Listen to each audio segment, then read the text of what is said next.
ओम श्री गुरुदेवाय नमः। आज्ञा हे मोर प्रिय समस्त सुदेव वृंद को कोटि कोटि प्रणाम।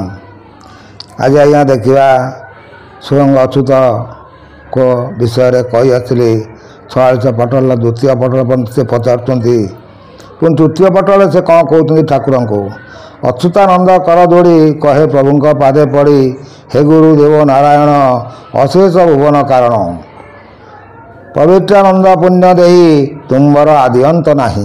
प्रभु तुमर तो आदि अंत नाही। मत टिके ब्रह्म ज्ञान विषय किसी कहतु।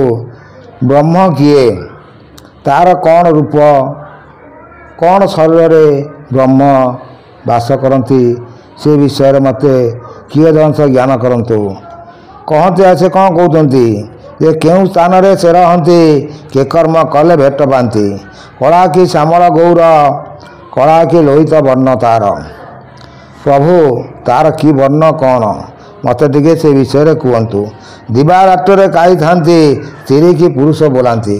प्रभु से दिन आ राति कौटी रुहति आ स्त्री ना पुरुष से कौन ता विषय मत कि ज्ञान कहतु। आज्ञा से कौन कहते अच्युत को से बुझुंट तेणु श्रवणे अच्युत वतन बोलती कमल लोचन तुझे पूछिलु महाब्रह्म कहवा तार ब्रह्म धर्म।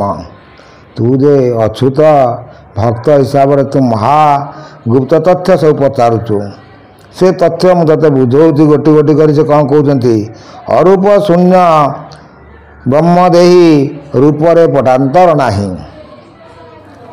जे ब्रह्म तार अरूप देह अरूप ब्रह्म सी मुझे सब बुझे अनाकार ब्रह्म सी से कौन कहते अव्यक्त अखंड मनर श्रवणे विराजे कुंडल कोटिए रवि छवि हृदय विराजे सर्वजीव हृदय।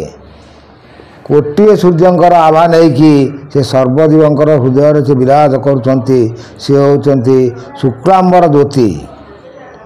तांकर कौन रूप तार आग आगे से कौन कहते तिरी पुरुष बोली जहा पूछिलु कहे शुण ताहा तिरी अंगटी से ही जाई पुरुष अंगटी से बोलाई। से जे ब्रह्म से ही पुरुष अंग से ही स्त्री अंग दुई अंगरे से ब्रह्म ही वास करुच्ची। तेणु भल मर्म कथा पचारू देख तोहर हृदय थाई शुणी शुणाऊ थाई से ही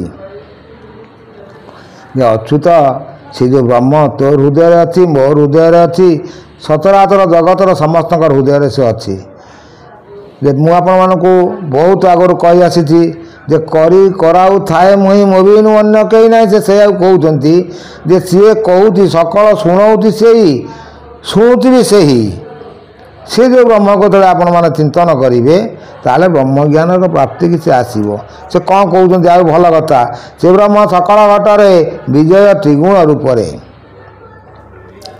तीनिटा गुण रूप से विराजमान कर सकल घटरे अच्युत अमृत से आदि अंत नाही। देवे अगम्य महाब्रह्म तू पुणी पुछु तार ब्रह्म से शून्य कले दया भवर तुटिजीव माया। हे अच्युत ये जो ब्रह्म पर पचारू सी यदि ते दया करती ताले भवसागर रु माया सब तुटिजीव।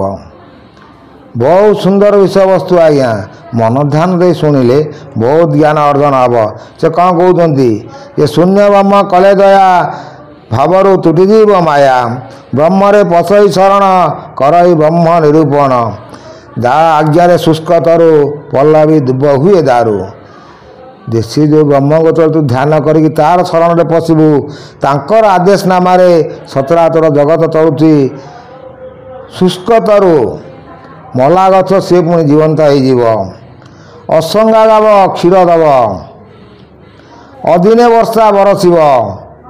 तेणु तार प्रभाव एते तार कर्मर तुम जो कर्म कर तुम कर्म नहीं कि ब्रह्म कर्म तुम लिप्त हे जो साधु सन्यासी मैंने ब्रह्म कर्म लिप्त रोचंती से माने सब करुचंती।